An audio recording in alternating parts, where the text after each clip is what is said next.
Hello, everybody. I'm Heather Hayes. And I'm Steve Eager. It's 9 o'clock. A look at the weather radar right now. Outside shows just light rain outside Dallas and Fort Worth tonight, primarily. The Metroplex really got off easy. Sure, but take a look at northern Denton and southern Cook counties. They were really ground zero for flash flooding. High waters shut down Interstate 35. This is in Sanger and in Valley View.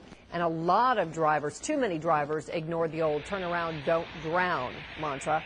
Fox 4's Phil Alvarado is in the Denton County town of Crum with more. Phil. Heather, it's about 68 degrees tonight here in Crum. Still a mist in the air, but we have gotten a break from the rain for the last several hours. Also a break for the Crum Fire Department behind us, who has been out most of the night, all day, rescuing people from high water situations, including one woman who had to get up on her bed to escape the water that was coming inside her home. Rescue teams, including the fire department, had to reach her by boat in order to get to her house. Trapped in her own house by high water that flooded many sections of Crum. She's up on her bed.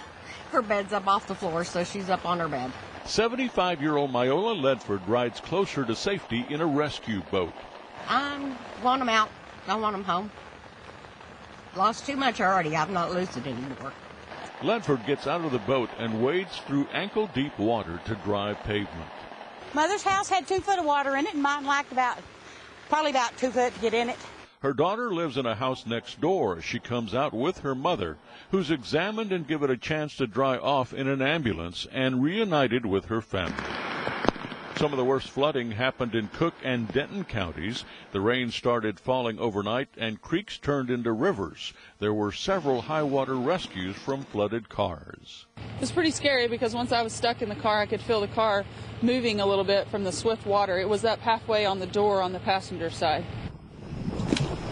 As the water receded, Marty Mitchell and her son Jason Cox cleaned up debris. I was pretty scared because I'm not a good swimmer, so water kind of scares me. And it was running. All this was covered, all that was covered, all this, and it was up to the second rung of the fence, and it was just rolling. This area around Crum got almost a foot of rain. It felt like 100. Lived in Texas my whole life, and that's the first time I've seen that amount of rain in that shorter period of time. Besides big logs, a television and a child's toy were washed up against the fence line.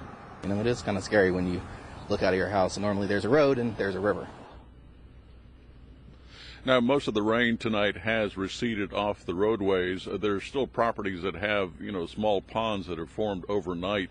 And, of course, those creeks are still flowing like rivers. So any more rain that we get tonight or tomorrow, we're likely to face a very similar situation. Heather? Point. All right, Phil, thank you.